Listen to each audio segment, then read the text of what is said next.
자, 추석 연휴입니다만은 정치권은 그래도 여러 사안들이 지금 분주합니다. 이른바 MB 정권 과거사를 두고 공방이 가열되고 있는데 이 문제 전문가들과 집중적으로 얘기 나눠보도록 하겠습니다. 네, 차재원 부산 가톨릭대 초빙 교수, 김우석 미래전략개발연구소 부소장, 최영일 시사평론가, 김병민 경희대 개건 교수 나오셨습니다. 안녕하십니까? 안녕하세요. 안녕하세요. 안녕하세요. 자, 무엇보다 이제 적폐청산을 두고 정치권 공방이 가열이 되고 있는 그런 모습입니다. 이명박 전 대통령이 그 SNS에 첫 공식 입장을 내놓으니까 여기에 대해서 여권은 또 반발을 하고 있는 이런 상황들. 어제 TV조선에 출연을 했던 민주당 전해철 의원, 그리고 이명박 전 대통령의 측근이었던 김효재 전 수석의 얘기 들어보겠습니다.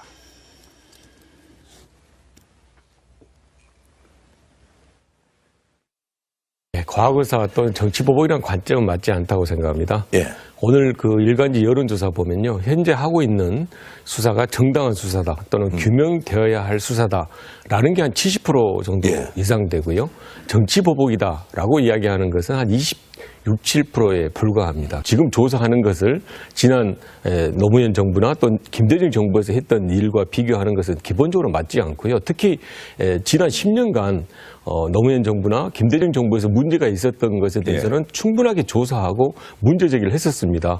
그럼에도 불구하고 이를 같은 선상에 놓고 적폐청산을 해야 된다라는 것은 전형적인 물타기 주장이다라고 생각을 합니다. 예, 그런 잘못이 있다면 잘못은 당연히 처벌받아야 됩니다. 잘못한 것은 당연히 처벌받아야 되지만 극히 일부의 일탈 행위를 두고 국정원의 행동 전체를 비난하는 것은 저는 옳지 않다고 봅니다. 저희도 말씀드리자면 5년 집권을 했습니다. 볼 거 못 볼 거 다 봤습니다. 특히 정보기관의 어떤 행위에 대해서는 낱낱이 까발리는 것은 결코 저희들이 해야 될 일이 아니라고 생각을 했고 지금도 그 생각에 변함이 없습니다. 자, 여권이 MB 정권을 정조준하고 나서니까 야권은 또 노무현 정부도 수사해야 된다 이렇게 맞불을 놓고 있는데, 자, 이렇게 과거사 청산에 대한 엇갈린 입장에 대해서 전문가분들은 어떻게 생각하시는지 기막힌 한 줄평 부탁드리도록 하겠습니다. 네. 저희가 먼저 판넬을 써주시기를 부탁을 드렸는데 차재원 교수님 거부터 좀 보도록 하겠습니다. 네. 어디라 더딘데 돌고 물이라 마치던 돌고 MB 생각? 이거 청산별곡에 나오는 그 얘기군요. 해석을 좀 내주십시오. 지금 그 적폐청산이라고 그러니까 제가 그래서 청산별곡을 한번 떠올려봤습니다. 그 청산과 이 청산은 다르긴 합니다만은 아마 이명박 전 대통령의 생각이 고려가요에 나오는 청산별곡에 나오는 이 대목이 아닐까 생각. 어디라 들이든 돌고 누리다 마치는 돌고가 무슨 말이냐면 어디에 던지든 돌이냐 또 누구를 맞추려고 했던 돌이냐 이렇게 본다는 것이죠. 그러니까 이 적폐청산 자체가 어떻게 보면 이 그 잘못된 그 국정원의 그런 국정을 비롯한 권력기관의 정상화 차원에서 이야기되는 것이 아니라 이명박 대통령의 생각이 입장에서 봤을 때는 자신에 대한 정치적 보복으로 생각할 수밖에 없다. 그것이 자신에게 던지는 돌이라고 생각한다는 것이죠.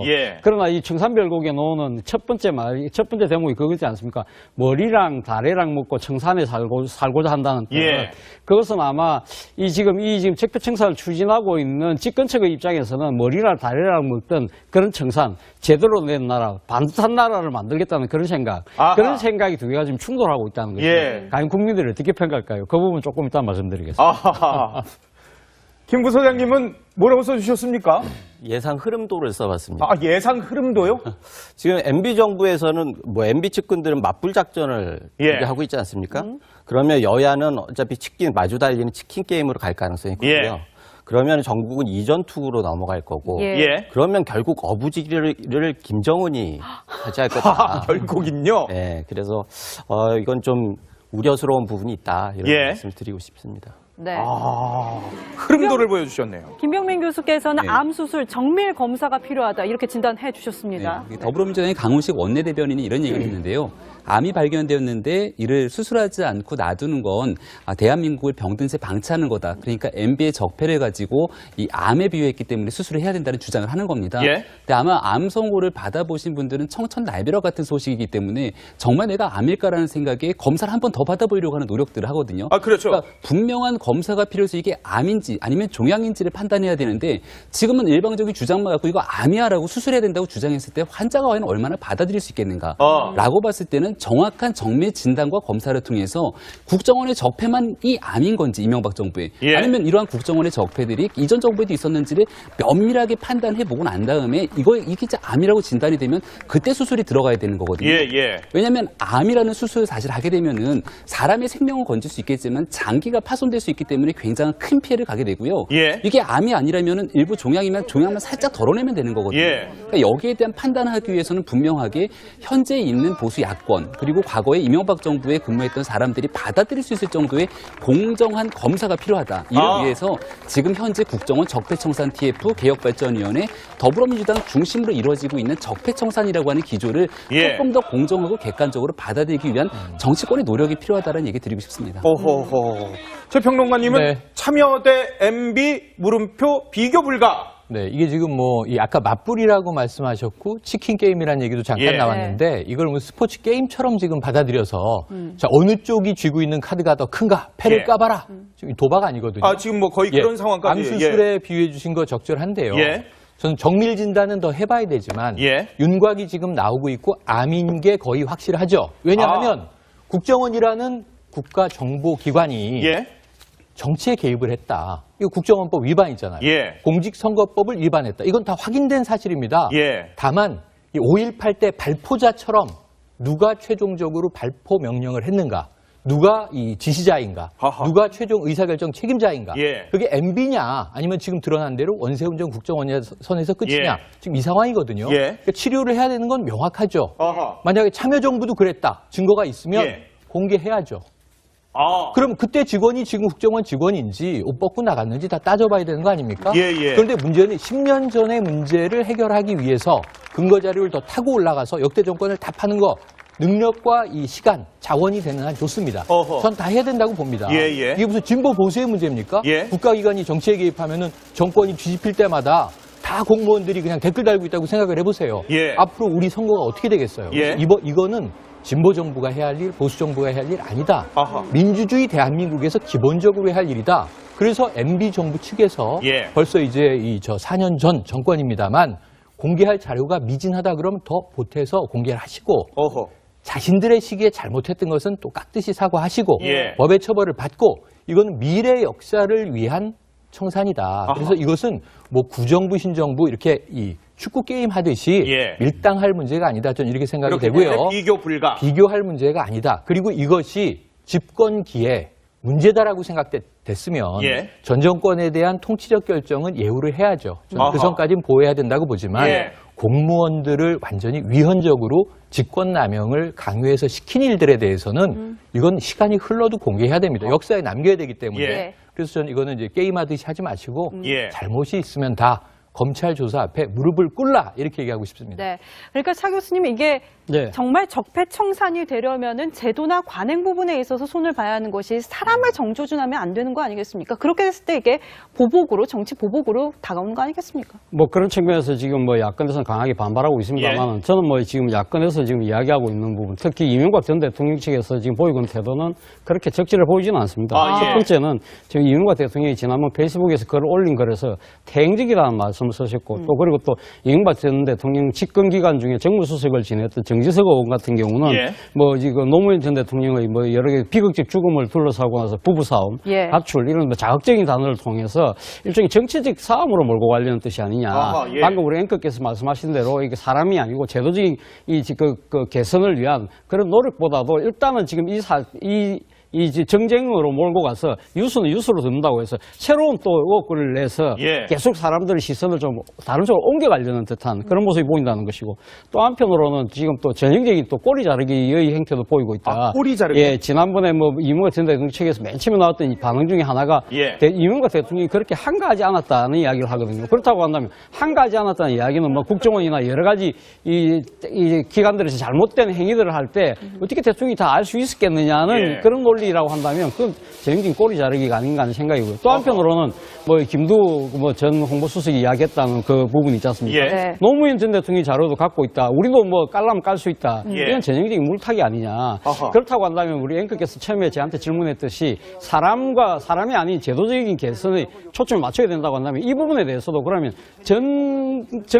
정권을 담당했던 하나의 그 책임 있는 그 정치인으로서 이 제도적 개선을 위해서 뭔가 발전적 대안을 먼저 모색을 하고 예. 그 부분에 대해서 그것이 개인적인 여러 가지 정치적 보복으로 왔을 때 그때 이야기를 하는 것이 순서가 맞는 것이지 처음부터 이 나에 대한 정치적 보복이라고 단정을 하고 이걸 전부 다 이렇게 방패를 치기 위해서 정쟁으로 몰고 가 물타기 하고 뭐 그런 식 꼬리 자르기 하는 식의 방식은 결코 발전적인 해법을 모색할 수 없을 것이라는 게 제 생각입니다. 김 부소장님 어떻게 보십니까?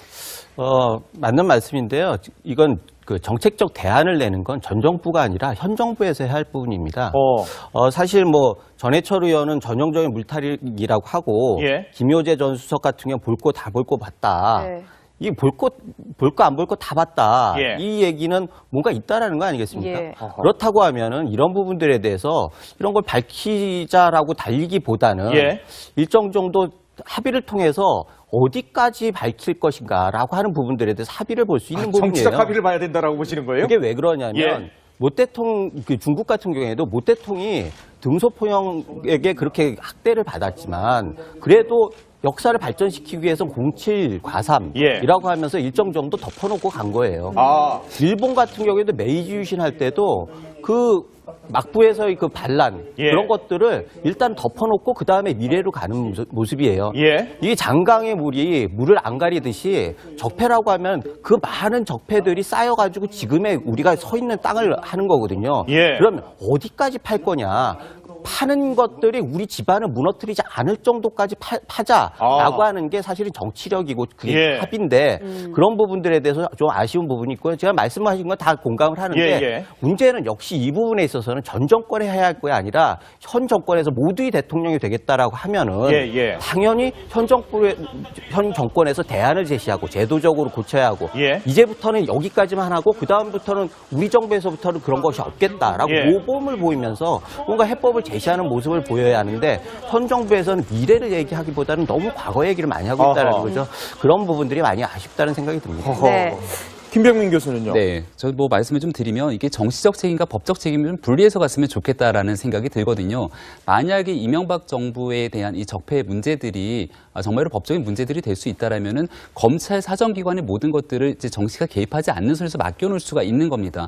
지금 현재까지 드러난 문건들이 있는 건데 그렇다면 검찰 입장에서는 이 문건에 대한 작성자를 조사하게 되고 이 작성하게 된 배경과 그 나름대로의 그 윗선의 지시가 있는지 없는지를 파악하면 되는 건데 이거 이제 보수 야권에서 정치 보복이다라고 규정짓는 이유 중에 하나는 박원순 서울시장이 첫 번째로 이명박 전 대통령을 직접적으로 고소를 하게 되죠.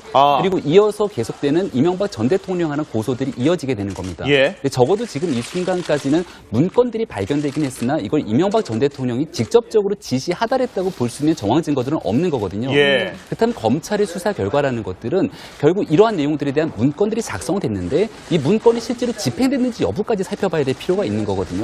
집행 여부까지? 집행 여부를 살펴보고 그 과정에서 청와대의 개입 여부를 살펴야 되는데 그렇다면 대통령으로 가기 전에 청와대의 수석이라든지 비서관, 행정관끼리에서 어떤 사람들이 여기에 대한 부분에 연루가 되어 있는지를 살펴보고 난 뒤에 그리고 나서 문제가 된다라면 이명박 전 대통령을 소환하는 게 자연스러운 수순 아니겠습니까?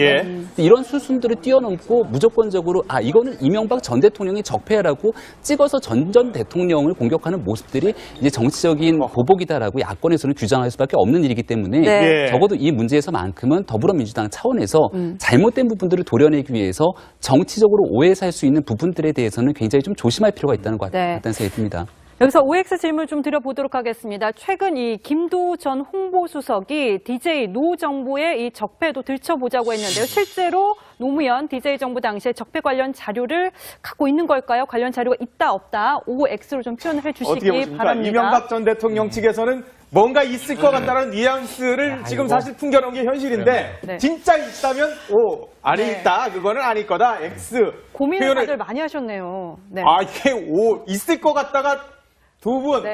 X가 한 분, 세모가 한 분. 세모는 뭡니까? 그러니까 이거는 있을 가능성이 높다. 있다라고 단정은 좀 못 짓겠고요. 그런데 아까 이제 제가 동그라미에 가까운 세모죠. 딱 세모인데 아까 비교 불가라고 말씀드린 게 있다 손치더라도 이미 기운 해, 진해의 자료가 지금 살아있는 권력 앞에 힘을 쓰긴 쉽지 않을 것이다. 있다 하더라도. 네. 왜냐하면은 이제 한 3 정도 되는 비위 사실을 공개했어요. 30이 나와요. 무력화되는 거거든요. 이 카드가 아주 강력해야 되는데 좀 있을 가능성이 있지만 좀 소소하지 않겠느냐. 그러니까 없는 쪽에 가깝다. 왜냐하면 힘을 별로 못 쓸 자료일 것이다. 이렇게 보여지는. 있어도 근데 이게 살아있는 권력대는 정말 사람을 죽음에 이르게 할 정도로 강력한 이게 뭐 논두렁 시계라든가 우리가 혹은 이 대통령 본인은 몰랐지만 뭐 영부인이 일정 금액을 뭐 이 수뢰한 것 같다든가 이런 걸로 굉장히 타격을 크게 줄 수 있었지만 지금은 이미 전전임 정권 아닙니까? 스스로 얘기하든 지금 이제 문재인 정부는 살아있는 권력 아니겠습니까? 그렇죠. 그러면 참여정부 시절에 뭔가를 꺼내도 그것이 이미 돌아가신 대통령의 문제가 되잖아요. 전 진영 논리에서는 아주 뜨거운 감정의 골은 이 불을 붙일 수 있겠지만 별로 그게 아까 얘기하신 법적, 정치적, 도의적 문제에서 큰 효과가 없을 가능성이 크니까 좀 공개하면 오히려 매를 더 버는 게 아닐까 하는 좀 생각이 들어요. 김병민 교수는 있을 것 같은데 있다고 말을 못할 겁니다. 왜냐하면 있다고 말을 못한다고요? 만약 설령 갖고 있더라도 대통령 기록물 관리법 위반이지 않겠습니까? 맞아요. 공개하게 되면 그게 공개할 그럴 수가 가능성이 없는 있죠. 거고 사실 정보기관의 문건 같은 경우도 국가기밀 유출 등의 얘기들이 흘러나올 수 있기 때문에 김효재 수석의 얘기를 들어보더라도 별별 거를 다 봤다라고 얘기하지 가지고 있다고 표현을 못하는 겁니다. 그러니까 내용들은 충분히 알고 있겠지만 그 과정 속에서 이거를 문건으로 들고 흔들 수가 없는 거예요. 그러니까 이게 현 정부와 전 정부의 차이점이라고 볼 수 있는 건데 그렇다면 문제가 있다라고 과거에 봤던 기록물들을 가지고 만약 나서서 주장을 한든 근거가 없기 때문에 여기에 대해서 이명박 정부 입장에서 마땅히 대응하기가 사실 쉽지가 않을 것 같고요.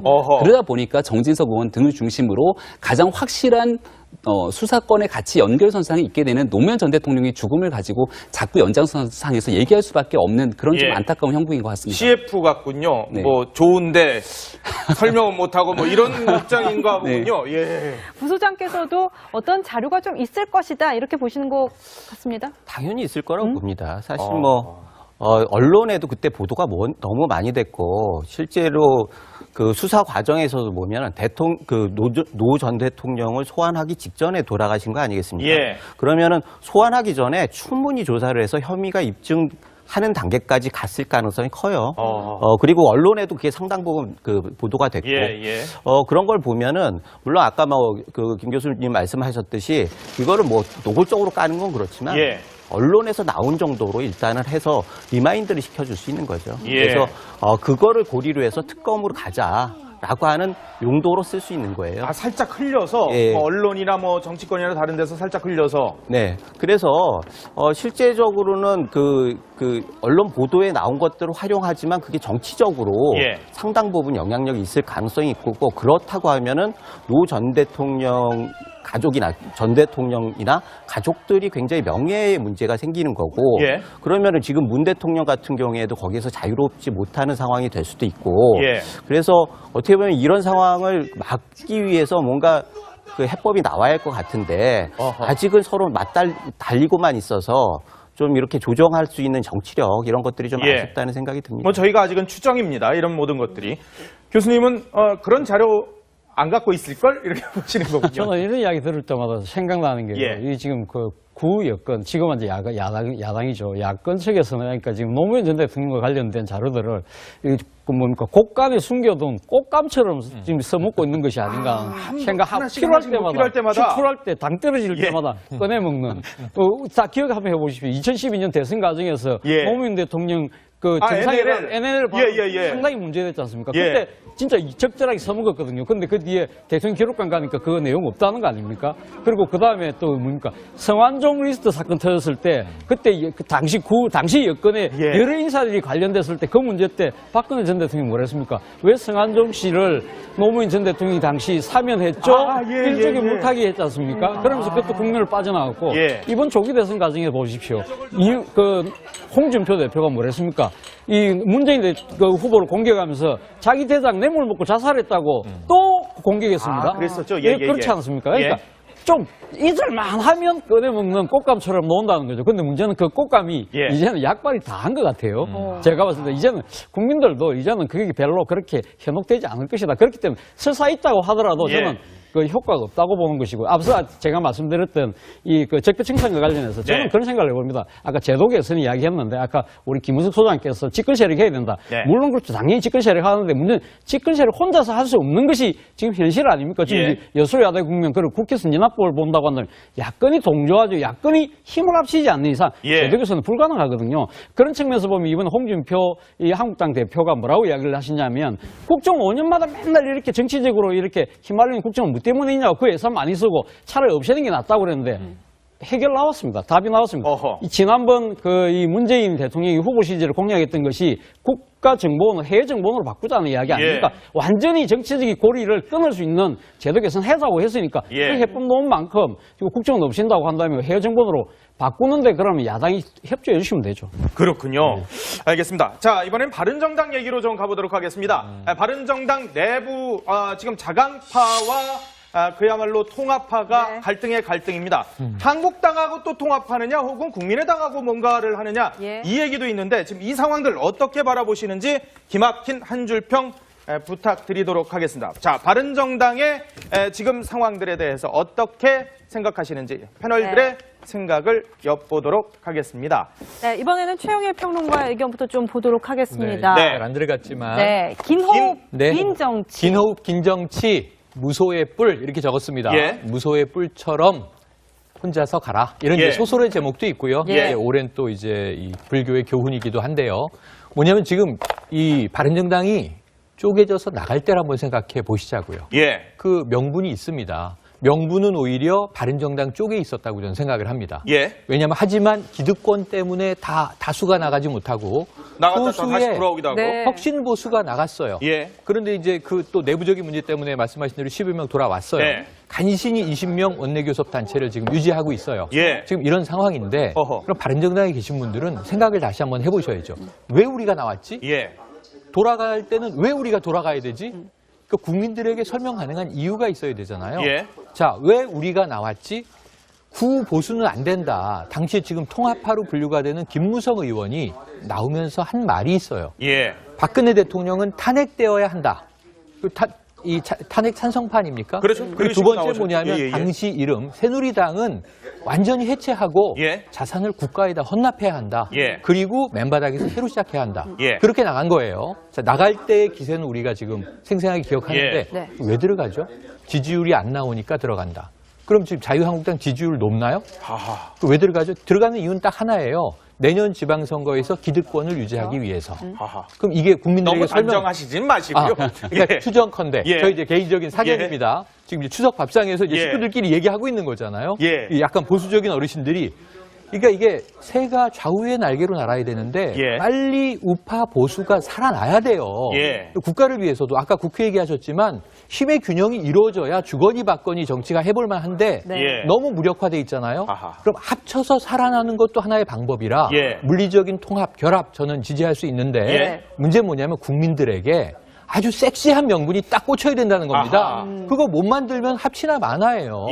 뭐 따로 주구나 같이 주구나 뭐 결과는 똑같은데 결국은 살려고 합쳐야 되는데 살기 위한 국민들에게 우리 살려주십시오 하는 명분을 개발해야지 명분 개발 없이 지금 너무 우왕좌왕하는 것 같으니까 보기가 안쓰럽습니다. 나올 때 명분이 확실했듯이 또 들어갈 때도 명분이 확실해야 된다. 이 그러니까 말씀이신 숨을 거죠? 좀 호흡을 길게 들이마시시고 조금 견디든가 아니면 명분을 만들든가 멋있는 통합의 그림을 그리든가 뭘 하나 보여주시길 기대합니다. 김병민 교수는 나 이제 돌아갈래? 박하사탕에 나온 명대사죠. 사실 바른정당에 있는 자강파건 통합파건 많은 분들이 이런 생각을 할 것 같다는 생각이 듭니다. 그러니까 자유한국당으로 돌아가겠다는 생각을 하는 통합파 분들도 계실 거고요.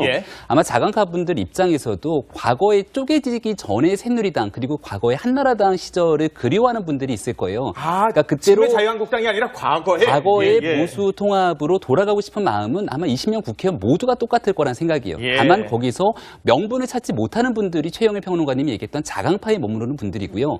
명분과 달리 정치는 현실이기 때문에 지금 있는 문재인 정부의 여러 가지 집권 정책들을 바라보건대 보수가 이대로 지리멸을 무너져서 서로가 싸우고 있는 과정 속에서 대한민국이 한 걸음 나가는데 굉장히 문제가 있다고 판단하는 분들이 계실 겁니다. 그리고 그런 보수적인 유권자들이 너희들 지금 뭐 하는 거야 라고 손가락질을 하는 분들이 계실 건데 그분들의 마음을 좀 받아갖고 통합하자는 여론이 일부 있는 거고요. 이러한 여론에 좀 힘을 실을 수밖에 없는 상황적 요인이라는 게 결국 북한 문제 아니겠습니까? 그래서 이제 미국을 중심으로 군사적 타격 가능성을 비롯해서 여러 가지 옵션, 테이블들이 다 옵션이 올라와 있는데 현재 문재인 정부에서 추구하고 있는 대북 정책의 그런 방향 가지고서는 보수적인 유권자들과 보수정당 사람들이 이대로는 대한민국의 미래를 맡길 수 없다는 판단을 하게 된다면 지금 개혁을 중심으로 한 우리끼리의 내부 보수 혁신을 얘기할 것이 아니라 일단 함께 뭉치자. 뭉쳐서 이 위기를 극복하고 난 뒤에 그리고 나서 사실상 지금에 있는 과거 그 최순실 국정농단 때부터 있었던 문제들을 극복하기 위한 노력들을 좀 차후로 미루자는 얘기들이 나올 수 있는 거거든요. 그래서 아마 지금 현재로서는 107석의 자유한국당 입장 그리고 바른정당에서 국회 선진화법에 따라서 일단 문재인 정부의 그 나름대로 추동력을 막아낼 수 있는 120석까지 확보하자라는 주장들이 조금 힘을 얻을 확률이 높은 것 같습니다. 그렇군요. 교수님은 네. 아이고 도로와 미타불인데 이게 도로가 다른 도로입니다. 자강. MB 속 개구리. 아마 자강파는 이렇게 이야기하겠죠. 도로아미 타불. 이 도로라는 뜻이 헛되이 수고한다는 뜻이거든요. 그러니까 도로아미 타불 말 그대로 지금 왜 우리가 나왔는데 참보수하고 개혁보수하고 바른정치하려고 나왔는데 과연 그럼 자유한국당이 지금 그 상황이 돼 있느냐. 결국 들어가면 어떻게 되죠? 도로 새누리당 하려는 거 아니냐.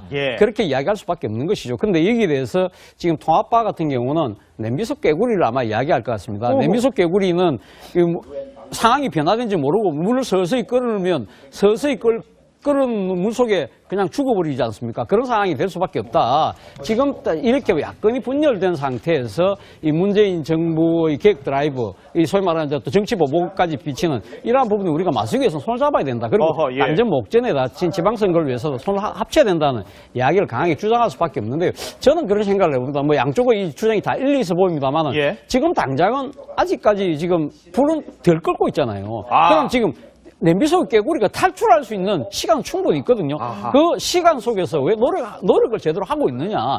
일단 그 노력부터 먼저 우선시돼야 되는 것이 아닐까 하는 생각이 지난 그때 바른 정치의 기치를 들고 나왔을 때 그 모습을 생각하면 그런 아쉬움이 남다는 거죠. 네.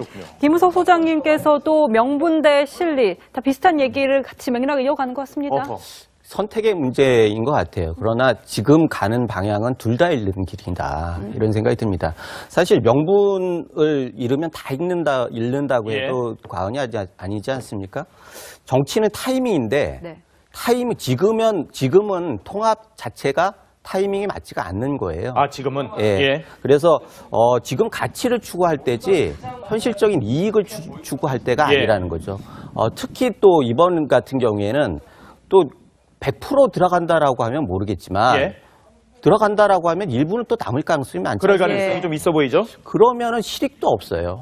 사실 지금 107석이죠. 그럼 13명 이상이 가야지 아까 말씀하셨듯이 120석이 돼가지고 선진화법에 의해서 유의미한 숫자가 가능하단 말이죠.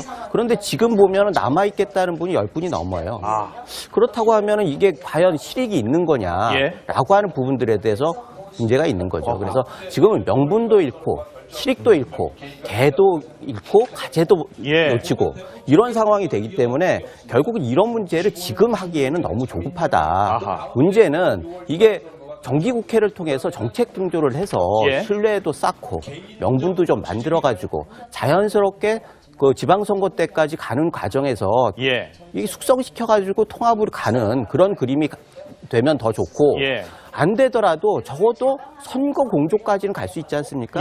그렇게 해가지고 해법을 찾는 게 훨씬 현실적이지 않느냐 이런 생각이 듭니다. 그렇군요. 지금 선거 공조 얘기가 나왔습니다만은 지방선거를 앞두고 지금 보수 야당 여기에 플러스 국민의당 얘기까지 지금 연대 후보연대 이런 얘기들이 나오는데요.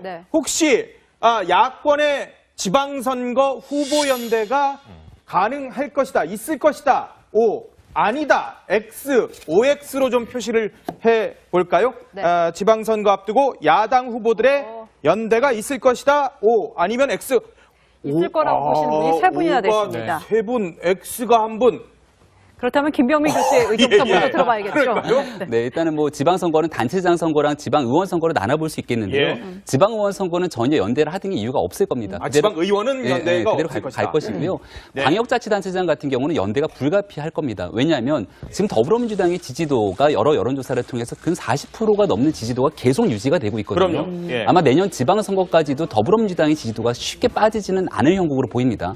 근데 광역자치단체장 선거 같은 경우는 서울시만 하더라도 후보가 써야 되는 돈이 한 40억 정도에 달해요. 예. 근데 이거에 대해서 15%의 득표율을 거두지 못하게 되면 돈 돌려받지 못합니다. 예, 그러니까 예. 예를 들어서 바른정당과 국민의당 같은 그 정당, 지금 현재로서는 군소정당이라고 볼 수 있는 건데 여기서 따로따로 후보를 내갖고서는 선거를 치르게 되면 어떤 상황이 발생하게 되냐면 지난 대통령 선거에서 바른정당의 유승민 후보 선거 때 어땠습니까? 선거 유세차나 제대로 돌리지 못해갖고 그랬죠. 자전거 타고 돌아다니고 맞아요. 예. 운동원을 돌리지 못하는 형국이 나타날 수 있는 거예요. 결국은 안정적인 15% 득표를 받을 수 있는 상황이 돼야지 예. 모든 것들에 대해서 선거를 몰아낼 수 있는 거기 때문에 최소한도로 지금까지 돌아가고 있는 상황 속에서 바른정당과 국민의당의 연대 예. 혹은 더 나아가서 자유한국당까지 큰 틀에서 연대 아니면 국민의당이 아닌 바른정당과 한국당 간의 연대 이 세 가지 연대 중에 하나는 반드시 성사될 수밖에 없는 구도로 갈 것 같다는 생각이 듭니다. 교수님은요? 뭐 저도 사실 뭐 우리 김병민 교수님 생각하고 좀 비슷한데요. 예. 사실 뭐 지금 보면 그 지금 야권이 분열된 상태에서 지금 지방선거에서 승산할 가능성이 그렇게 높아 보이지 않습니다. 예. 그런 상황에서 제가 봤을 때는 하나의 롤 모델이 지금 현재 경기도에서 지금 펼쳐지고 있는 예. 연정을 한번 살펴볼 필요가 있다는 거죠. 지금 어허. 지금 거기 보면 교수단체가 보면 바른정당하고 국민의당이 교수단체를 같이 구성을 하고 있어요. 경기도는 네, 벌써 예, 지금 예, 예. 뭐 지금 남경필 지사의 그런 강력한 의지가 지금 반영되긴 하지만 예, 예. 바른정당과 국민의당이 벌써 지금 거기는 연정을 이루고 있다는 것이죠. 예. 뭐 이러한 것이 내년 지방선거의 본선까지 그렇게 갈 것이냐, 뭐 미리 예단하기가 조금 그렇긴 합니다만은 충분히 그럴 가능성은 있다. 어떤 식으로든 지금 그 민주당의 독주를 막아야 예. 되는 측면이 분명히 야권에 있다고 한다면 예. 그 지금 연대에 따른 여러 가지 부작용과 비판에도 불구하고 아마 좀 더 정치적 득실을 따진다고 한다면 충분히 연대할 수 있는 이 그 메리트가 더 클 것이라는 아마 판단할 가능성이 높다고 봅니다. 그렇군요. 유일하게 네. 후보연대 없을 거야, 야권. 오늘 패널 분들이 매우 예. 합리적이세요. 예. 지금 우리 정치가 처해 있는 상황이 합리적이지가 않아요. 예. 매우 동물적이고 약육강식의 논리로 먹거나 먹히거나 게임을 예. 하고 있다. 예. 그래서 연정을 할 거면 진작했겠죠. 아. 지금 선거연대요. 지금 그럼 벌써 통합이 됐을 거라고 봅니다. 예. 먼저 처리할 걸 처리하고. 지금 이 과거사 얘기 우리가 MB정부 얘기를 시작했습니다만 예. 지난 이 박근혜 정부를 생각을 해봐도 그때 친박 비박 논쟁이 MB정부 때부터 시작돼서 약 7, 8년 온 거 아닙니까? 그렇죠. 그리고 이 대통령은 탄핵당한 상황에서도 지금 또 그것 때문에 이 정당들은 갈라져서 뭐 아하, 니편 그렇죠. 내편 하고 예. 있는 거 아닙니까? 정리를 못 해요. 몇 년이 가도. 예. 이게 앞으로 1년도 안 남았는데 지방선거에 정리될 거라고 보세요? 아. 연정, 유럽식 연정 안 예. 됩니다. 어허. 제가 보기에는 완전히 범보수 두 개 정당이 합당을 해서 예. 하나의 당으로 움직이면 되겠죠. 예. 한 후보씩을 내겠죠, 지역마다. 근데 애매한 선거연대를 한다? 이게 총선이면은 상황이 좀 달랐을 거라고 예. 보지만 지방선거는 이 3년 남은 총선으로 가기 위해서 내 지역에서의 기득권을 강화하기 위한 건데 예. 자, 이 자유한국당과 바른정당이 민주당이라고 하는 저 여당 공적이 있으니까 예. 우리가 합쳐서 일단 큰 적을 물리치고 전리품을 나눠 가집시다. 이렇게 합리적인 대화를 할 거였으면 예. 지금 벌써 합당 논의가 이루어지고 있고 예. 뭔가 물꼬가 튀었을 거라고 봅니다. 정말 죄송하지만 예. 어렵습니다. 그렇군요. 네. 부소장님은 그래도 후보연대는 있을 거야라고 보십니다. 저는 뭐 합리적인 판단을 끝에 가서는 할 거다. 이렇게 결국은 이성을 결국은 찾아서 합리적인 근데 판단을요? 실제로 그 출마하는 사람들의 입장에서는 떨어지더라도 유의미한 승부를 하고 싶은 거거든요. 예. 그런데 지금 여당이 너무 세요. 그래서 그렇게 개별적으로 붙어가지고는 안 될 게 뻔한데 예. 거기서 2등 하려고 나오는 사람이 어디 있겠습니까? 그래서 이 부분에 있어서는 야당도 지금은 모르겠지만 선거가 가까울수록 합리적인 판단을 할 수밖에 없다. 예. 그렇기 때문에 야권의 공조는 당연히 될 거다. 예. 이렇게 보여지는 거고요. 만약에 지금 바른정당이 지금처럼 유지되면은 한국당과 바른정당이 선거연대할 가능성이 굉장히 큽니다. 그런데 만약에 지금 바른정당이 쪼개졌다. 그러면은 일부 한국당으로 들어가면 혼자 남지 않습니까? 예. 그러면은 바른정당하고 국민의당이 일정 정도 연대를 할 가능성이 있어요. 이거는 제3지대 연대 뭐 이런 예. 방향으로 해가지고 상당 부분 명분도 있지만 네. 결국은 지역 간의 영훈함의 그것도 있고 수도권에서 일정 정도 그 인물풀의 한계가 있고 네. 이래서 유의미한 그 대안이 되지 않느냐 이런 생각이 들고 결국은 이게 그 현 정부를 지방선거에서 일정 정도 승부를 하지 못하면 예. 정부의 독주가 계속 될 것이다라고 하는 공감대가 야당에서 일정 정도 형성이 된다고 하면은 그런 부분에 대해서 상당히 가능성이 크다 이렇게 생각이 됩니다. 네. 박 교수님, 요거요. 지금 네. 오늘 신문에 네. 서울시장 선거 전 관심들이 많잖아요. 예, 예. 박원순, 황교안, 안철수 3인방이 이게 거의 대선급 이 경쟁을 벌일 수도 있다라고 했는데 여기 유승민 의원 얘기까지 나오거든요. 진짜 이렇게 4명이 나올 가능성 어떻게 보세요? 정치는 또 상상력의 또 이 산물 아니에요. 이게 너무 상상력이 근데, 예. 충분히 유추해 볼 수는 있습니다만, 이리 예상해 볼 수는 있지만, 현실화될 가능성은 그렇게 높아 보이지는 않아 보입니다. 그래요? 예, 왜냐하면 당장 지금 한교안 지금 전 대통령 권한대행 같은 경우는 본인이 지금 출마를 한다고 한다면 아마 보수의 악건의 후보를 나서야 되지 않겠습니까? 예. 여기에 대해서 지금 자유한국당 홍준표 대표가 며칠 전에 아주 공개적으로 대놓고 절대 안 된다. 예, 절대 안 된다고 그러니까, 이야기를 했거든요. 네. 아마 이 지금 홍준표 대표가 정치적 목리를 거두지 않는 이상은 예. 이 구도 자체가 아예 승립이 안 되는데 모르겠습니다. 홍준표 자유한국당 대표 생각이 좀 바뀐다고 한다면 예. 충분히 승사할 가능성이 있습니다만 저는 관건은 홍 대표 생각인 것 같습니다. 네. 그렇군요. 자, 이번에는요, 2017년 화제가 된 정치인들의 어록 베스트를 좀 짚어보도록 하겠습니다. 올 상반기에는 유독 막말로 국민들을 탄식하게 한 정치인들이 많았는데요. 우선 첫 번째 인물 한번 보시죠. 꼭 막말이라고 저희가 표현하기는 좀 그럴 수도 있습니다만은. 네. 자, 첫 번째 인물 볼까요? 네. 노영민 주중대사입니다. 경쟁력이 문제이다 이런 말을 했었죠. 그러니까는 사드 위기는 한국 기업의 경쟁력 부족 탓이라고 발언을 해서 논란이 됐었습니다. 네, 이게 가장 최근 이야기예요. 네. 가장 최근 이야기인데 안 그래도 지금 아까 다 짚으셨습니다만 전쟁 불안 고조. 지금 추석 밥상에서 제일 큰 고민은 딱 두 개예요. 전쟁 그리고 경제. 저는 지금 우리가 얘기하는 뭐 정당들의 뭐 이합집산 이런 건 국민 큰 관심 없고요. 예. 과연 전쟁 나냐 안 나냐. 두 번째로는 우리 경제는 좀 먹고 살만하게 나아질 것이냐. 예. 지금 뭐 취업, 결혼, 출산 다 이 문제에 연관돼 있는 거 아닙니까? 네. 그런데 지금 노영민 주중대사 문재인 대통령의 최측근입니다. 예. 그래서 이제 중국이라고 하는 지금 어려운 협력은 해야 되는데 사드 때문에 갈등의 골은 점점 깊어지고 예. 있는 이쪽에 가서 뭔가 우리 쪽의 입장을 대변해야 되는데 처음 나온 유명해져버린 회자된 말이 예. 마치 중국 입장을 대변하는 것처럼 네. 들려요. 우리에게는.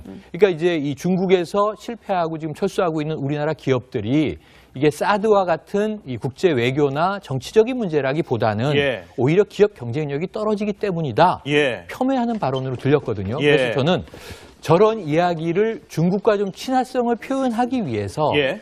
적절하게 비공개 석상에서 중국의 외교부와 할 수 없이 제스처로 해야 되는 상황은 있었을 수 있을 것 같아요. 예. 비공개 석상에서. 하지만 초기에 저것이 우리 국내 기업들의 그냥 어깨 힘을 쫙 빼버리는 그것도 추석 명절을 얼마 앞두고 한 것으로는 참 큰 실언으로 보여집니다. 네, 근데 김병민 교수도 네. 보면요, 박지원 전 대표 같은 경우에는 주재국의 대사는 맞아요. 주재국의 입장에서 예. 모국을 또 바라볼 수도 있다. 이렇게 좀 포용력 있는 말을 예. 또 하기도 했거든요. 노영민 대사의 발언을 좀 이해하자고 얘기를 했습니다. 그렇죠. 네. 박지원 예. 전 대표가. 그리고 나서 국민의당 안철수 대표가 바로 노영민 대사의 발언에 문제를 제기했죠. 왜냐? 어제 또요. 얼마 예. 전에 중국에서 추가홍 대사가 국민의당을 방문해서 상식적으로 이해하기 어려운 얘기를 쏟아내더라. 왜냐? 중국의 입장에서만 자국의 이익을 대변하기 위해서 대사가 와서 이야기를 하더라는 겁니다. 예. 근데 노영민 대사는 과연 어느 나라 대사냐라고 이제 국민의당의 안철수 대표 입장에서는 강하게 문제 제기를 할 수밖에 없었던 거고요. 예.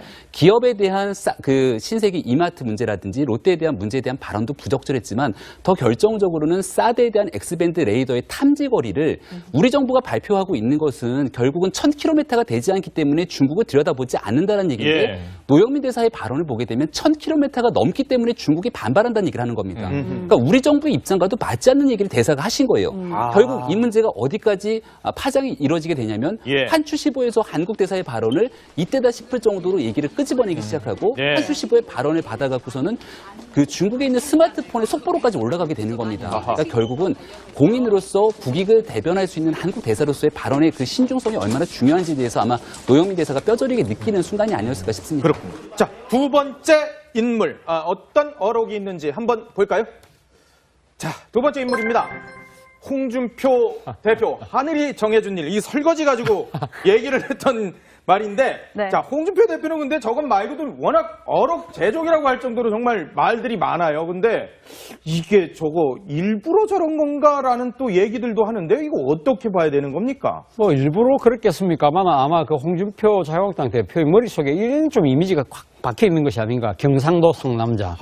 이런 좀 이런 경상도 상남자답게 뭔가 이렇게 조금 이 좀 박력 있고 이런 이야기를 하면 상당히 또 자신의 이야기도 더 진실성이 좀 들릴 것 같고 아마 그런 생각을 강하게 갖고 계신 것 같아요. 그래서 지난번 대선 과정에서 사실 여러 가지 그 여성들과 또 여러 가지 그런 가사 노동 문제, 또 여성의 지위 문제 이런 것에 대해서 상당히 이 많은 그 이 논란을 일으켰지 않습니까? 그렇기 때문에 사실 지난번 그 대선에서 득표율도 사실 그 때문에 사실 몇 %, 제 생각에 한 최소한 5% 정도까지 더 못 받았을 가능성이 더 높다고 보는데 사실 뭐 지금 유권자의 절반이 여성이라고 한다면 좀 여성이 친화적으로 좀 더 좀 적극적으로 다가갈 필요가 있는데 그러한 모습이 대선 이후에도 별로 보이지 않는다는 것이죠. 얼마 전에 당에서 만든 행사가 있었지 않습니까?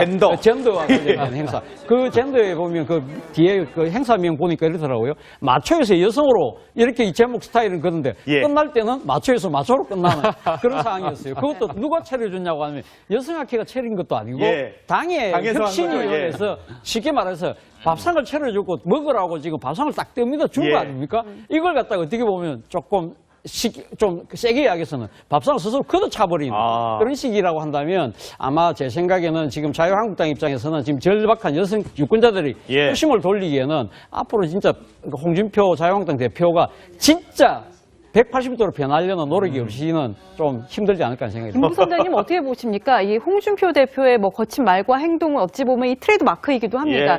이 홍준표 대표에게 이게 득과 실 어떻게 따져볼 수가 있을까요? 지난 대선 때는 실보다 득이 좀 많았던 건 맞는 것 같습니다. 사실 지난 대선 때 보면은 좀 시원시원하다, 콩콜라다 뭐 이런 얘기가들이 많이 나왔는데 그럼에도 불구하고 승리할 수 있을 정도가 안 나왔다는 게 중요한 거예요.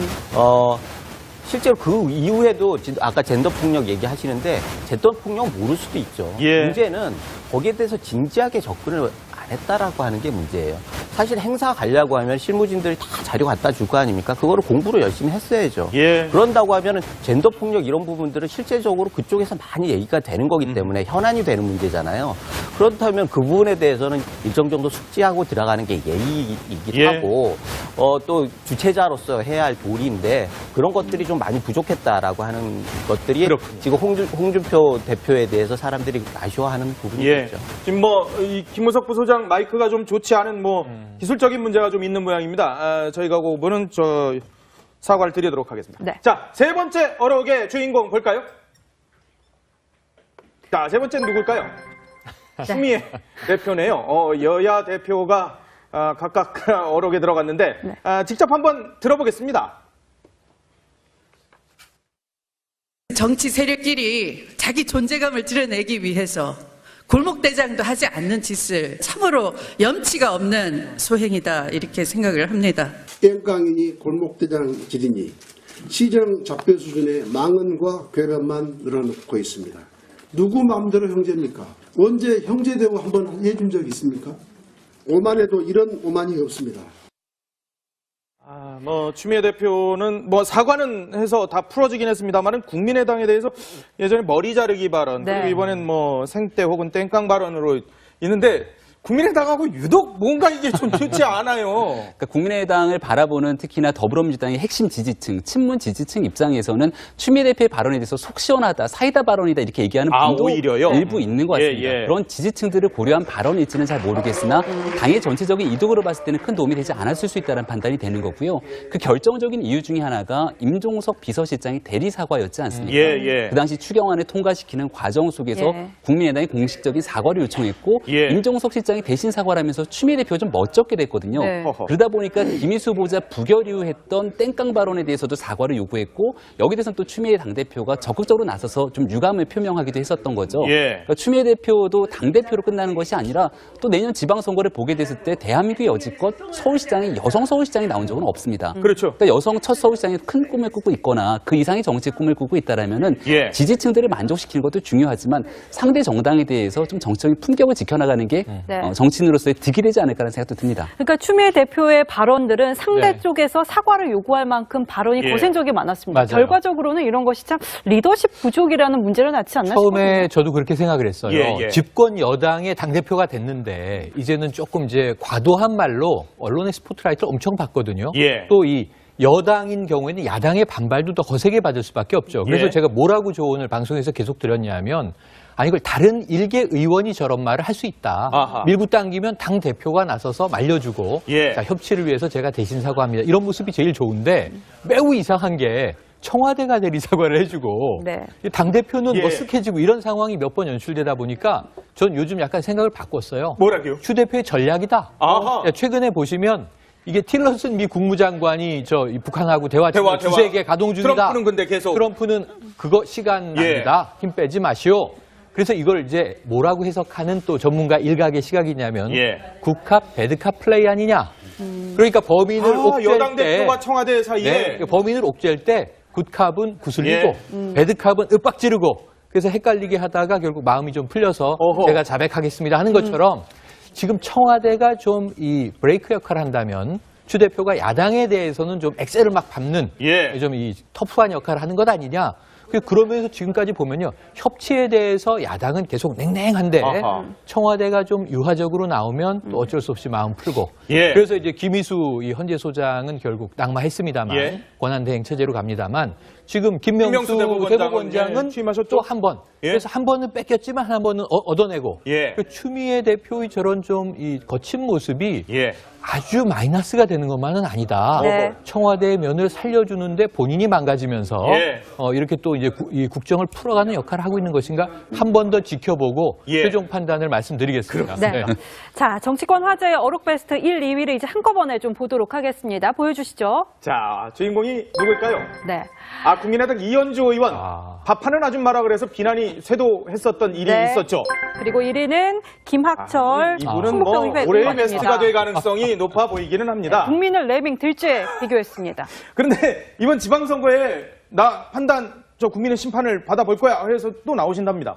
그렇죠. 뭐 본인이 뭐 지금 추모하는 것은 뭐 그 헌법이 보장하는 참정권이니까 뭐라고 할 수는 없습니다. 나올 수 있을 수는 있죠. 사실 그 국민의 정서에 반하는 저런 막말을 했음에도 불구하고 이 그 충북도의회 뭐 나아가서는 우리나라 다 지방 도의회가 다 마찬가지입니다만은 어떻게 따지고 보면 또 국회도 마찬가지네요. 이 동료 의원들의 그런 부적절한 말들, 그 도를 지나치는 그런 말들에 대한 징계 자체가 거의 손방망이라는 것이죠. 그리고 또 어떻게 보면 또 정략적으로 이걸 또 이용하는 측면도 있고요. 이런 측면 되다 보니까 이 사실 김학철 그 충북도의원에 대한 국민적 분노가 그렇게 많았음에도 불구하고 이분에 대해서 정치적인 타격은 거의 가할 수 없는 그런 상황이라고 한다면 본인이 뭐 내년 지방선거 나오신다고 한다면 유권자들이 표로 심판할 수밖에 없는 그런 상황이라고 생각이 듭니다. 근데 부소장이 정말 아이러니하게도 김학철 의원이나 이현주 의원 모두 다 이번 사건으로 인지도가 올라간 건 또 이현주 의원 사실입니다. 그래서 당대표도 나오셨었어요. 아니 그래서 지금 사실 그 정치는 말로 하는 거 아니겠습니까? 근데 말이 사실 정치의 질을 의미해요. 그런데 그래서 무게인 그 정치적 무게만큼 말을 더 조심해야 하는데 사실 뭐 그런 무게에 비해서는 좀 그 말이 섹시하긴 하지만 어찌됐든 무게에 비해서 너무 부각이 된다라고 하는 부분들도 있는데 어찌됐든 지금은 저분 말만 얘기할 게 아니라 전체적으로 우리 정치의 질에 대해서 좀 숙고를 하고 숙련을 하고 이런 과정이 꼭 필요한 거 아닌가. 지금 너무나 공중파에서 써야 할 그 방송에서 써야 할 것과 팟캐스트에서 하는 접근은 좀 다르지 않습니까? 그런데 팟캐스트급의 그 발언을 또 방송에서 또 얘기를 하면서 자기 그 이름값을 올리고 이런 부분들을 보면 정치가 너무 지금 극단적으로 달리는 거 아닌가 이런 생각이 듭니다. 알겠습니다. 지금까지 네 분과 말씀 나눠봤습니다. 고맙습니다. 고맙습니다. 감사합니다. 하는 거 능력과 이 시간, 자원이 되는 한 좋습니다. 어허. 전 다 해야 된다고 봅니다. 예, 예. 이게 무슨 진보 보수의 문제입니까? 예. 국가기관이 정치에 개입하면은 정권이 뒤집힐 때마다 다 공무원들이 그냥 댓글 달고 있다고 생각을 해보세요. 예. 앞으로 우리 선거가 어떻게 되겠어요? 예. 이거는 진보 정부가 해야 할 일, 보수 정부가 해야 할 일 아니다. 아하. 민주주의 대한민국에서 기본적으로 해야 할 일이다. 그래서 MB 정부 측에서 예. 벌써 이제 4년 전 정권입니다만 공개할 자료가 미진하다 그러면 더 보태서 공개를 하시고 어허. 자신들의 시기에 잘못했던 것은 또 깍듯이 사과하시고 예. 법의 처벌을 받고 이건 미래 역사를 위한 청산이다. 아하. 그래서 이것은 뭐 구정부 신정부 이렇게 이 축구 게임 하듯이 예. 밀당할 문제가 아니다. 저는 이렇게 생각이 이렇게 되고요. 비교 불가. 비교할 문제가 아니다. 그리고 이것이 집권기에 문제다라고 생각됐으면 예. 전 정권에 대한 통치적 결정은 예우를 해야죠. 저는 아하. 그 선까지는 보호해야 된다고 보지만 예. 공무원들을 완전히 위헌적으로 직권남용을 강요해서 시킨 일들에 대해서는 이건 시간이 흘러도 공개해야 됩니다. 역사에 남겨야 되기 때문에. 예. 그래서 저는 이거는 이제 게임하듯이 하지 마시고 예. 잘못이 있으면 다 검찰 조사 앞에 무릎을 꿇라 이렇게 얘기하고 싶습니다. 네.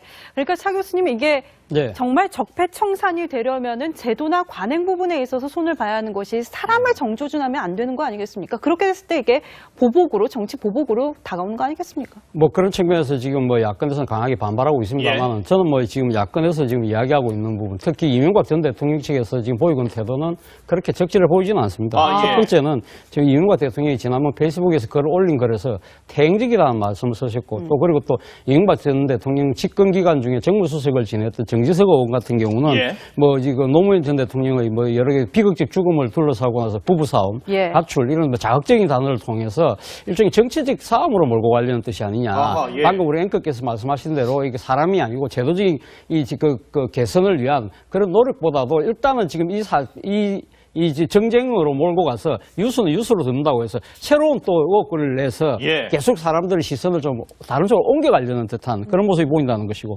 또 한편으로는 지금 또 전형적인 또 꼬리 자르기의 행태도 보이고 있다. 아, 꼬리 자르기? 예, 지난번에 뭐 이명박 전 대통령 측에서 맨 처음에 나왔던 이 반응 중에 하나가 예. 이명박 대통령이 그렇게 한가하지 않았다는 이야기를 하거든요. 그렇다고 한다면 한가하지 않았다는 이야기는 뭐 국정원이나 여러 가지 이 기관들에서 잘못된 행위들을 할 때 어떻게 대통령이 다 알 수 있었겠느냐는 예. 그런 논리라고 한다면 그건 전형적인 꼬리 자르기가 아닌가 하는 생각이고요. 또 한편으로는 뭐 김두 뭐 전 홍보수석이 이야기했다는 그 부분이 있지 않습니까? 예. 네. 노무현 전 대통령이 자료도 갖고 있다. 우리도 뭐 깔라면 깔 수 있다. 예. 이건 전형적인 물타기 아니냐. 아하. 그렇다고 한다면 우리 앵커께서 처음에 저한테 질문했듯이 사람과 사람이 아닌 제도적인 개선에 초점을 맞춰야 된다고 한다면 이 부분에 대해서도 그러면 정권을 담당했던 하나의 그 책임 있는 그 이때 정치인으로서 이 제도적 개선을 위해서 뭔가 발전적 대안을 먼저 모색을 아하, 하고 예. 그 부분에 대해서 그것이 개인적인 여러 가지 정치적 보복으로 왔을 때 그때 이야기를 하는 것이 순서가 맞는 것이지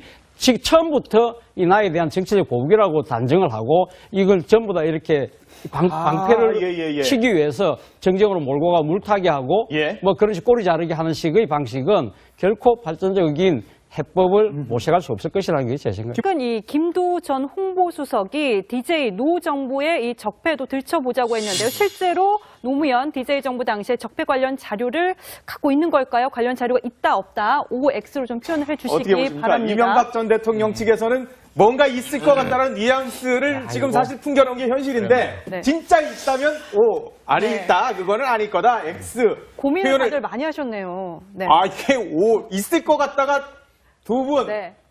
X가 한 분, 세모가 한 분. 세모는 뭡니까? 그러니까 이거는 있을 가능성이 높다. 있다라고 단정은 좀 못 짓겠고요. 그런데 아까 이제 제가 동그라미에 가까운 세모죠. 딱 어허, 세모인데 예. 아까 비교 불가라고 말씀드린 게 예. 있다 손치더라도 이미 기운 해, 진해의 자료가 지금 살아있는 권력 앞에 힘을 쓰긴 쉽지 않을 것이다. 있다 하더라도 왜냐하면은 이제 한 살아있는 3 정도 되는 네. 비위 사실을 공개했어요. 예. 30이 나와요. 무력화되는 거거든요. 어허. 이 카드가 아주 강력해야 되는데 예. 좀 있을 가능성이 있지만 좀 소소하지 않겠느냐. 그러니까 없는 쪽에 가깝다. 왜냐하면 힘을 별로 못 쓸 자료일 것이다. 네. 예. 이렇게 보여지는. 있어도 근데 별로. 이게 살아있는 예. 권력대는 정말 사람을 죽음에 이르게 할 정도로 예, 강력한 예. 이게 뭐 논두렁 시계라든가 예. 우리가 혹은 이 대통령 본인은 몰랐지만 뭐 영부인이 예. 일정 금액을 뭐 이 수뢰한 것 같다든가 이런 걸로 굉장히 타격을 크게 줄 수 있었지만 예. 지금은 이미 전전임 정권 아닙니까? 예. 스스로 얘기하든 지금 이제 문재인 정부는 살아있는 권력 아니겠습니까? 그렇죠. 그러면 참여정부 시절에 뭔가를 꺼내도 그것이 이미 돌아가신 대통령의 문제가 되잖아요. 아하. 전 진영 논리에서는 아주 뜨거운 감정에 고른 네. 이 불을 붙일 수 있겠지만 예. 별로 그게 아까 얘기하신 법적, 정치적, 도의적 문제에서 큰 효과가 없을 가능성이 크니까 예. 좀 공개하면 오히려 매를 더 버는 게 오히려 아닐까 하는 좀 역효과. 생각이 들어요. 네. 김병민 네. 교수는 있을 것 것 같다. 같은데 있다고 말을 못 할 겁니다. 왜냐하면 아, 있다고 말을 못 한다고요? 만약 설령 갖고 있더라도 대통령 기록물 관리법 위반이지 않겠습니까? 맞아요. 공개하게 되면은 그게 공개할 그럴 수가 가능성이 없는 있죠. 거고 사실 정보기관의 문건 같은 경우도 국가기밀 유출 등의 얘기들이 흘러나올 수 있기 때문에 김효재 수석의 얘기를 들어보더라도 별별 거를 다 봤다라고 얘기하지 예. 가지고 있다고 표현을 못하는 겁니다. 아. 그러니까 내용들은 충분히 알고 있겠지만 그 과정 속에서 이거를 문건으로 들고 흔들 수가 없는 거예요. 그러니까 이게 현 정부와 전 정부의 차이점이라고 볼 수 있는 건데 예. 그렇다면 문제가 있다라고 과거에 봤던 기록물들을 가지고 만약 나서도 주장을 한든 예. 근거가 없기 때문에 여기에 대해서 이명박 정부 입장에서 마땅히 대응하기가 사실 쉽지가 않을 것 같고요. 어허. 그러다 보니까 정진석 의원 등을 중심으로 가장 확실한 수사권의 같이 연결선상에 있게 되는 노무현 전 대통령의 죽음을 가지고 자꾸 연장선상에서 얘기할 수밖에 없는 그런 좀 예. 안타까운 형국인 것 같습니다. CF 같군요. 네. 뭐 좋은데 설명은 못하고 뭐 이런 입장인가 보군요. 예. 부소장께서도 어떤 자료가 좀 있을 것이다 이렇게 보시는 것 같습니다. 당연히 있을 거라고 봅니다. 사실 언론에도 그때 보도가 너무 많이 됐고 실제로 그 수사 과정에서도 보면 노 전 대통령을 소환하기 직전에 돌아가신 거 아니겠습니까? 예. 그러면은 소환하기 전에 충분히 조사를 해서 혐의가 입증하는 단계까지 갔을 가능성이 커요. 그리고 언론에도 그게 상당 부분 보도가 됐고, 예. 그런 걸 보면은 물론 아까 김 교수님 말씀하셨듯이 이거를 노골적으로 까는 건 그렇지. 자, 추석 연휴입니다만은 정치권은 그래도 여러 사안들이 지금 분주합니다. 이른바 MB 정권 과거사를 두고 공방이 가열되고 있는데 이 문제 전문가들과 집중적으로 얘기 나눠보도록 하겠습니다. 네, 차재원 부산 가톨릭대 초빙 교수, 김우석 미래전략개발연구소 부소장, 최영일 시사평론가, 김병민 경희대 개건 교수 나오셨습니다. 안녕하십니까? 안녕하세요. 안녕하세요. 안녕하세요. 자, 무엇보다 이제 적폐청산을 두고 정치권 공방이 가열이 되고 있는 그런 모습입니다. 이명박 전 대통령이 그 SNS에 첫 공식 입장을 내놓으니까 여기에 대해서 여권은 또 반발을 하고 있는 이런 상황들. 어제 TV조선에 출연을 했던 민주당 전해철 의원 그리고 이명박 전 대통령의 측근이었던 김효재 전 수석의 얘기 들어보겠습니다.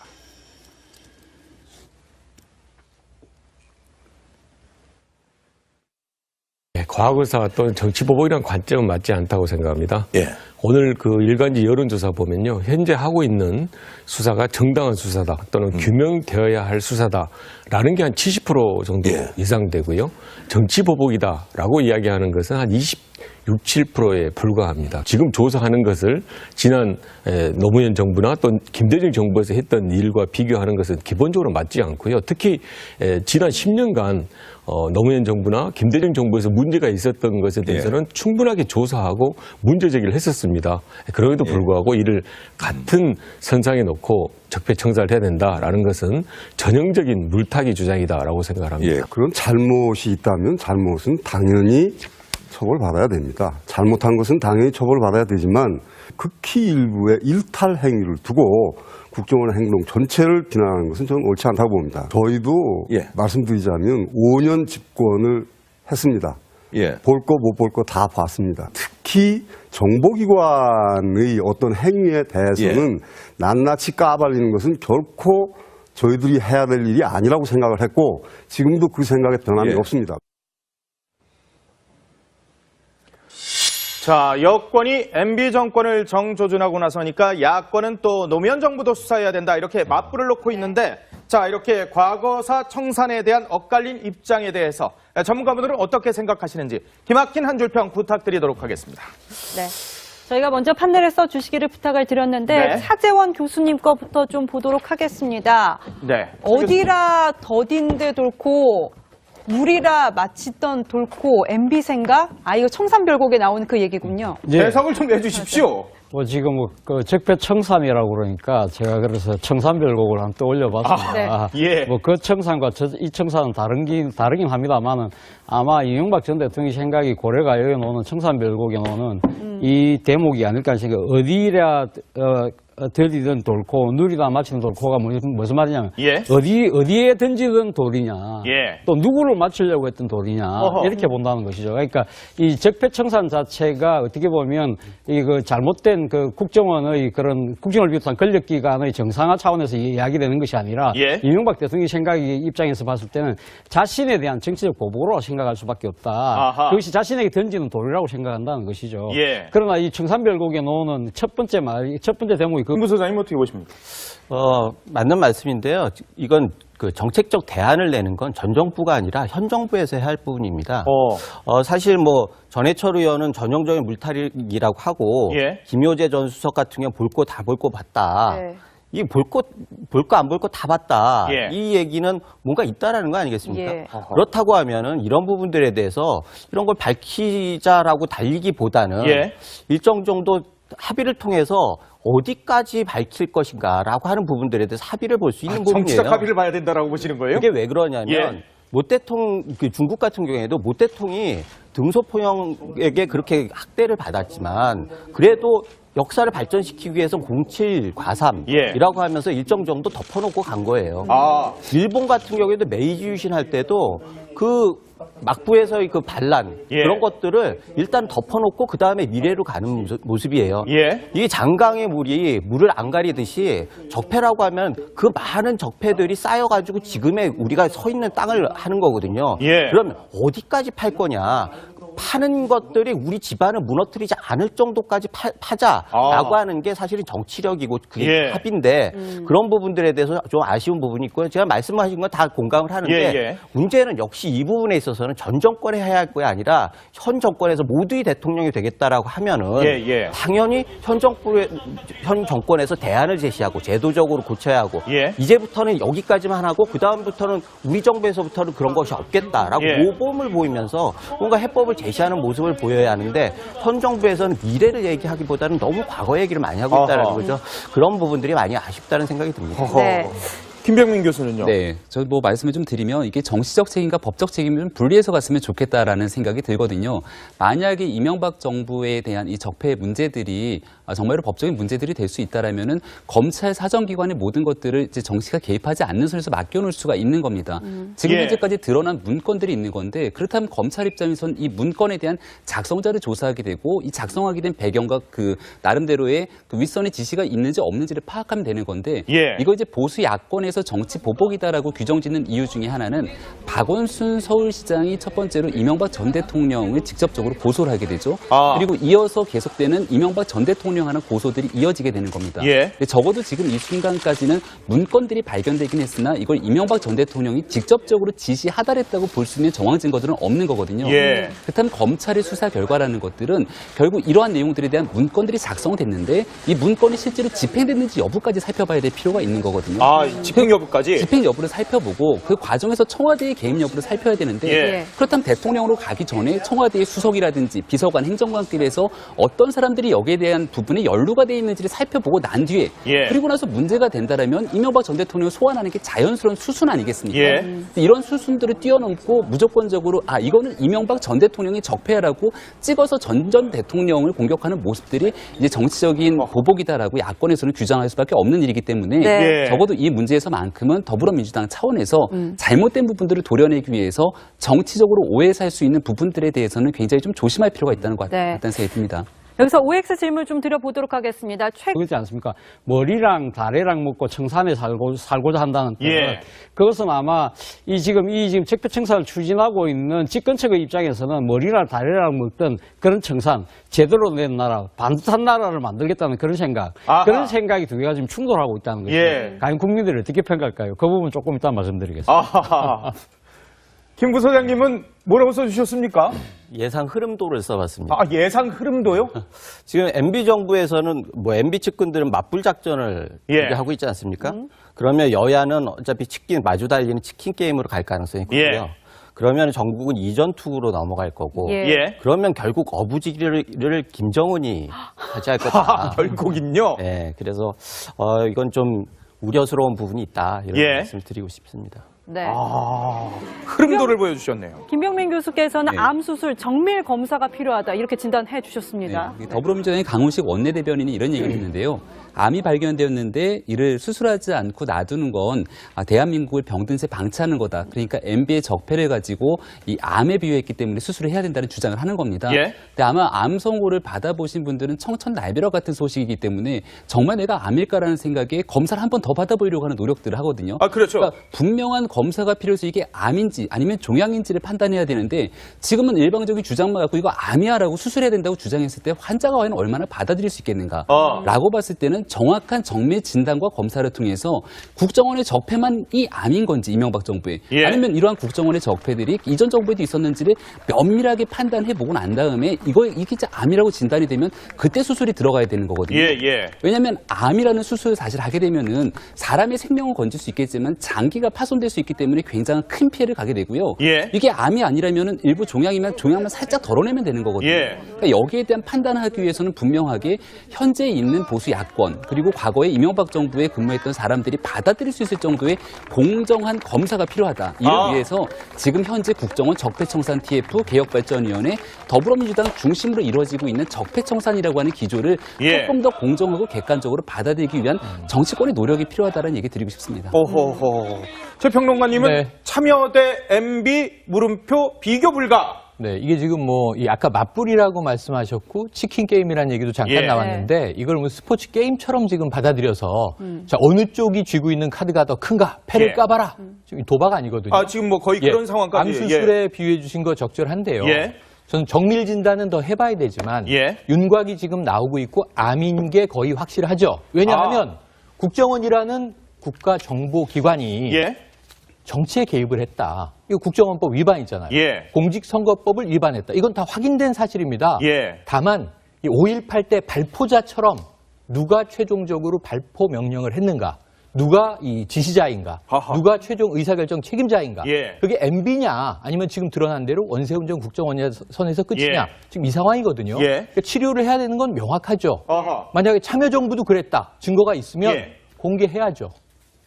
그럼 그때 직원이 지금 국정원 직원인지 옷 벗고 나갔는지 다 따져봐야 되는 거 아닙니까? 그런데 문제는 10년 전의 문제를 해결하기 위해서 근거 자료를 더 타고 올라가서 역대 정권을 다